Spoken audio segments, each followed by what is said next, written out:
సమాజం ఎడిపోతుంది. ఆడపిల్ల ఇంటి బయట ఉంటేనే కాదు, అపార్ట్మెంట్ గదుల్లో కట్టుకున్న వాడి కళ్ళ ముందే హతమైపోతుంటే రక్షణ ఎక్కడ ఉంది? హైదరాబాద్ వనస్థలిపురంలో జరిగిన ఈ దారుణం వింటే నాగరిక సమాజంలో ఉన్నామా లేక ఆటవిక రాజ్యంలో ఉన్నామా అనిపిస్తుంది. ఒక పక్క రాష్ట్రంలో మహిళా భద్రతపై చర్చలు జరుగుతుంటే మరోపక్క పట్టపగలి అందరూ చూస్తుండగానే ఒక నిండు గర్భిణిని అతి దారుణంగా హతమార్చాడు ఒక ఉన్మాది. ఆ అపార్ట్మెంట్లో అసలేం జరిగింది? 2 కత్తులు, ఒక పెట్రోల్ డబ్బా. అసలు మహేష్ అనే ఆ వ్యక్తి సునీత ఇంటికి ఎందుకు వచ్చాడు? విడాకులు ఇచ్చిందన్న కోపమా లేక తన విదేశీ ప్రయాణాన్ని అడ్డుకుందన్న కక్ష? వనస్థలిపురం గ్రీన్ సిటీ కాలనీ నిత్యం రద్దీగా ఉండే ప్రాంతం. కానీ ఆ అపార్ట్మెంట్లో మధ్యాహ్నం వేళ నిశ్శబ్దాన్ని చీల్చుకుంటూ మృత్యువు ప్రవేశించింది.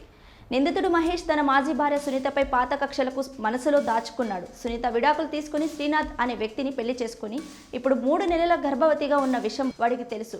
గమనించండి, నిందితుడు మహేష్ ఏదో ఆవేశంలో రాలేదు, పక్కా ప్లానింగ్తో వచ్చాడు. చేతిలో 2 పదునైన కత్తులు, మరో చేతిలో పెట్రోల్ డబ్బా.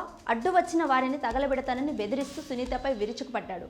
తన కడుపున పెరుగుతున్న పసిపాపను కూడా చూడకుండా ఆ ఉన్మాది కత్తితో దాడి చేస్తుంటే ఆ అపార్ట్మెంట్ గోడలు సునీత అర్తనాదాలతో ప్రతిధ్వనించాయి. నన్ను విదేశాలకు వెళ్లకుండా కేసులు పెట్టి అడ్డుకుంది అని ఆ కిరాతకుడు పోలీసుల ముందే ఒప్పుకున్నాడంటే వాడి క్రూరత్వం ఏ స్థాయిలో ఉందో అర్థం చేసుకోండి.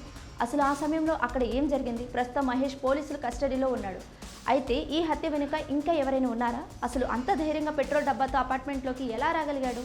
ఇది కేవలం ఒక హత్య మాత్రమే కాదు, సమాజంలో మారుతున్న మనుషుల ప్రవృత్తికి ఒక నిదర్శనం.